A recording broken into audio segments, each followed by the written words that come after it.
so strange कि any का restaurant वाला मामला एक लीगल डिस्प्यूट कैसे बन गया? I really want to know कि ये शख्स कौन है जो एनी को कॉर्नर करना चाह रहा है। लेकिन I just hope कि आप एनी वाले मामले के पीछे नहीं होंगे डैड।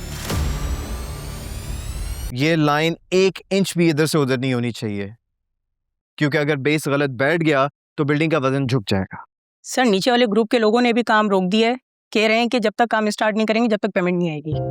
सर हमें हमारी मेहनत का मुआवजा टाइम पर मिलना चाहिए। अच्छा चलें ठीक है, प्लीज़ सब खामोश हो जाएं। देखें, मैं जानता हूं कि आप सब अपना पसीना बहा रहे हैं, क्योंकि मैं भी आप सबके साथ खड़ा हूं, लेकिन प्रोटेस्ट करने से कुछ भी नहीं बदलने वाला। नुकसान सिर्फ मेरा नहीं बल्कि सबका होगा, कंपनी का भी। तो सर हम क्या करें, अपने बच्चों को भूखा रखें? नहीं, मैं मैनेजमेंट से नए पेमेंट स्केड्यूल की बात करूंगा, लेकिन अगर आज आप लोगों ने ये साइट बंद कर दी तो नुकसान सबका होगा। सर रॉ मटेरियल की सप्लाई भी पेमेंट ना देने की वजह से रुक गई है।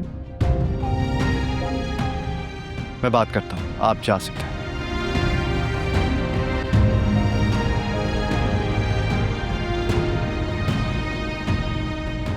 सब कुछ रेडी हो गया, पता नहीं एनी कहाँ पे रह गई है, अभी तक आई नहीं। तुम सब सरप्राइज! इतना सब कुछ करने की क्या जरूरत थी? और कितनी बार मेरा दिल जीतोगे? पहले मेरा दिल जीता हुआ है। आपने हमारा मान बढ़ाया है एनी मैडम। आज सिर्फ हम ही नहीं, पूरे शहर की वुमेन वर्कर्स जो हैं आप पर फख्र करती हैं। और इसी वजह से आज आप काम नहीं करेंगी। अब जल्दी से केक काट लो, वरना मैं बता रही हूँ मैं खुद काट दूंगी। आदिल, तुम भले ही मेरे भतीजे हो, लेकिन तुम्हारी परफॉर्मेंस अपने द मार्क नहीं है। पिछले क्वार्टर की फाइनल रिपोर्ट्स में इतने इंक्वायरी पॉइंट्स हैं जो तुम क्लियर नहीं कर पाए। इंक्वायरी पॉइंट्स प्रॉपर्टी होल्डर्स और मैंशन के बारे में। मैं तो फाइनेंस को क्लियर करने की कोशिश की, मगर उनका ही तो 22 साल से क्लियर ही नहीं हुई बात है। तुम अपना काम छोड़कर पुरानी कब्रें खोद रहे हो। तुम्हारी जॉब CFO की है, रियल ऑडिटर की नहीं है। इसलिए मैंने फैसला किया कि तुम्हें डिमोट कर दिया जाए फिलहाल। अब से तुम अकाउंट सुपरवाइजर की पोस्ट पर रिपोर्ट करोगे। और हाँ, इसको अपने लिए वार्निंग समझो। आप मुझे डिमोट कर रहे हैं,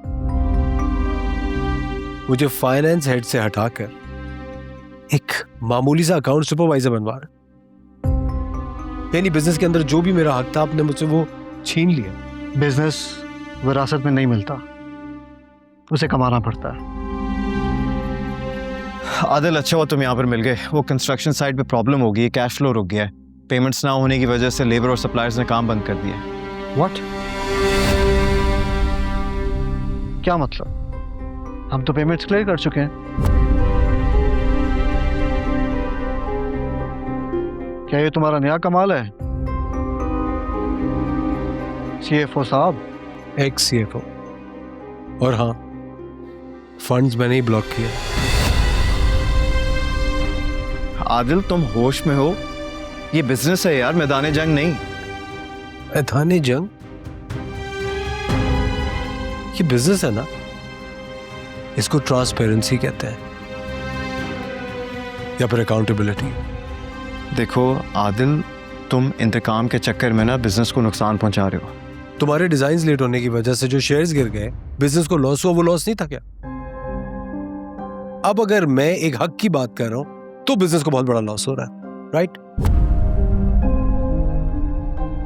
यार, तुम सिर्फ अपने हिस्से की खातिर हमारा मजाक बनाओगे? साबिर, सिर्फ मेरे हिस्से की बात नहीं है। मेहनत की है मैंने, यहाँ पे टाइम दिया अपना। इनफ आदिल, तुम कल से लीव पर हो। जब तक बोर्ड कोई फाइनल डिसीजन नहीं ले लेता, तुम किसी फाइनेंशियल फाइल के करीब नहीं जाओगे। Do you understand? आप मुझे क्या समझ रहे हैं? आप मुझे काम से हटा देंगे, मैं चुपचाप बैठा रहूंगा?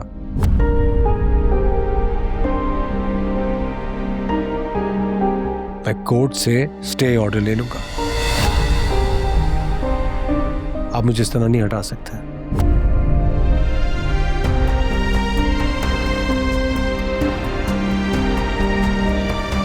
डैड ये आप ठीक नहीं करे, आखिर अपनी जिद छोड़ क्यों नहीं देते आप?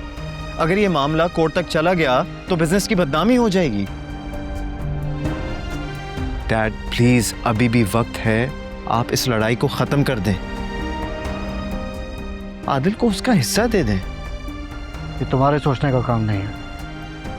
सारे बोर्ड ऑफ डायरेक्टर्स मेरे साथ हैं और मैं मालिक हूं। मेरा फैसला कोई रद्द नहीं करेगा। लेकिन डैड एक प्रोटोकॉल होता है, एक सिस्टम होता है, आप आदिल को ऐसे हटा नहीं सकते। सिस्टम मैंने बनाया है और ये मेरे मुताबिक चलता है। ठीक है, आपने सिस्टम वाकई आपके मुताबिक चलता है, मगर रिश्ते निभाने में आप नाकाम हो गए। किस किस को खुद से दूर करेंगे? कहीं ऐसा ना हो डैड कि आप अकेले रह जाएं अपने बनाए हुए सिस्टम के साथ।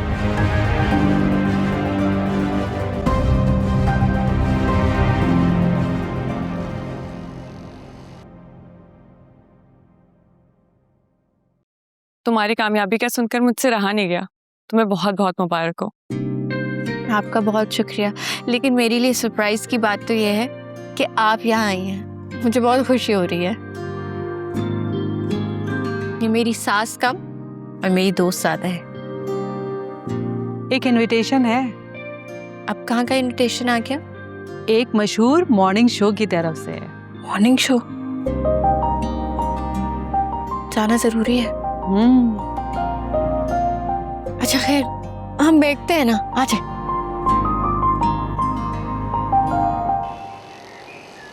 I am sorry sir, Sikandar साहब ने कहा है कि आप इस कंपनी का हिस्सा नहीं हैं। आदिल सर, सिकंदर साहब ने साइन करने को कहा है। मेरी बात सुने, अभी वो इतनी जल्दी फैसला नहीं ले सकते, मैं खुद बात करूंगा उनसे, आप जाएं।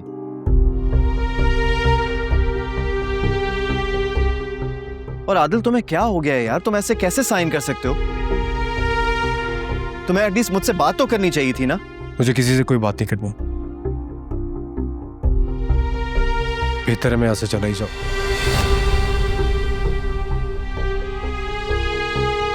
आदिल, आदिल मेरी बात तो सुनो यार। आदिल, आदिल रुक जाओ ब्रो। क्यों रोकने आया मुझे तुम? अब बचा ही क्या है रोकने के लिए? तुम्हारे फादर ने फैसला कर लिया ना मुझे यहाँ से निकालने का, तो ठीक है। लिसन बड़ी, मैं तुम्हें कहीं भी नहीं जाने दूंगा, अभी बहुत कुछ तय करना बाकी है। हम वापस चलकर बात कर लेते हैं ना। जावियर स्टॉप इट, मेरे रास्ते में मत आओ। और अब मैं कोई वजाहतें नहीं सुनना चाहता हूँ। तुम्हें सुनना पड़ेगा और बर्दाश्त भी करना होगा। तुम्हें क्या लगता है कि तुम सिर्फ अकेले ही सही हो? आदिल, तुम एग्जैक्टली वही कर रहे हो जो डैड करते हैं, दूसरों को सुनने और समझने का मौका दिया बगैर सिर्फ अपनी बात रखना। देखो जावियर, मैं उनकी बहुत इज्जत करता हूँ, बहुत कुछ सीखा है मैंने उनसे, बहुत एहसान है उनके मुझ पर। लेकिन इन एहसानों के बदले मैं अपनी रिस्पेक्ट, अपनी फैमिली की सेल्फ रिस्पेक्ट, मैं इन सबका सौदा नहीं कर सकता हूँ। वो मुझे मेरा हक लेने से नहीं रोक सकते। जावेर, अगर वो मुझसे प्यार से मांगते ना तो मैं सब कुछ उनके नाम कर देता, लेकिन इतना बड़ा धोखा। मैं कह रहा हूं ना, मैं सब कुछ ठीक कर लूंगा, तो मेरी बात सुन क्यों नहीं रहे हो? आदिल प्लीज थोड़ा वेट कर लो, जिद नहीं करो यार। पता नहीं मैं तुम्हारी ये सारी बातें क्यों सुन रहा हूँ। हाँ जाहिर सी बात है, क्योंकि तुम तो बर्दाश्त ही नहीं कर सकते कि तुम्हें कोई आईना दिखाए। हाँ बिल्कुल नहीं कर सकता। आदिल मेरी बात सुन। हटो पीछे। आदिल, साफियार,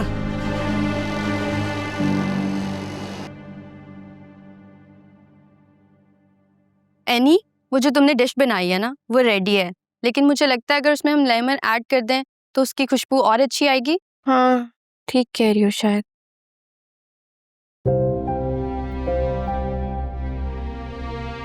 एनी, क्या हुआ, तुम ठीक हो? नहीं, बस वो ऐसे थोड़े से चक्कर आ रहे हैं। तो फिर चेहरा इतना उतरा हुआ क्यों लग रहा है? हाँ शायद नींद पूरी नहीं हुई ना। तो आराम करो ना, मैं देख लेती हूँ। नहीं इट्स ओके, मैं कर लूंगी। तुम एक चक्कर बाहर का भी लगा लो।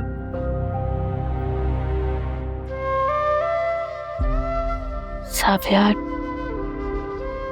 पता नहीं इसका ख्याल आज बार बार क्यों आ रहा है।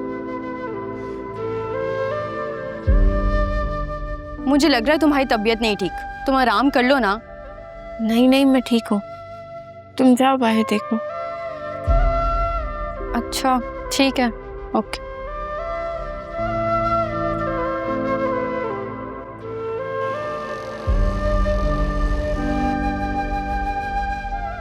तुम्हारी वजह से आज जावियार मुसीबत में है। याद रखना आदिल, मैं तुम्हें छोड़ूंगा नहीं।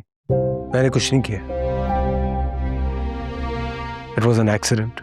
ये बात अब थाने में ही जाके पता चलेगी कि ये एक्सीडेंट था या साजिश। यार जाविर जिंदगी और मौत की जंग लड़ रहा है और आप मुझे थाने की धमकियां दे रहे हैं।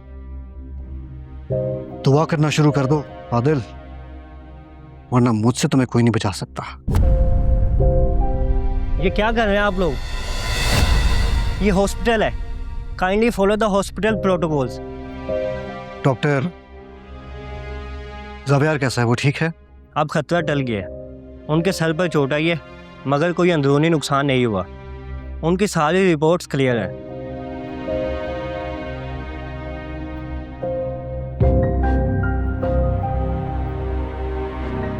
तुम्हें इस गलती का हिसाब देना होगा आदिल। मैं आपको बताना जरूरी नहीं समझता हूँ, लेकिन फिर भी बता रहा हूँ। आप जो कुछ भी सोच रहे हैं वो बिल्कुल गलत है। मेरे और उसके बीच में सिर्फ एक कंफ्यूजन दूर करने की डिस्कशन चल रही थी। उसको नुकसान पहुंचाने का मेरा बिल्कुल भी इरादा नहीं था। ये सिर्फ एक हादसा था। और अगर आपको मुझ पे यकीन नहीं आता तो ऑफिस में मौजूद सारे एम्प्लॉयज से पूछ लें, सीसीटीवी कैमरा में देख लें। तुम यहां से जा सकते हो, मैं तुम्हें यहां पर देखना ही नहीं चाहता। और मुझे यकीन है कि जावियार भी होश में आने के बाद यही चाहेगा। जब तक जावियार को होश नहीं आ जाता मैं यहां से कहीं नहीं जा रहा हूं। और रही बात मुझे देखने या ना देखने की, जब तक आप मुझे मेरा हक नहीं दे देते, आपको मुझे देखना तो पड़ेगा।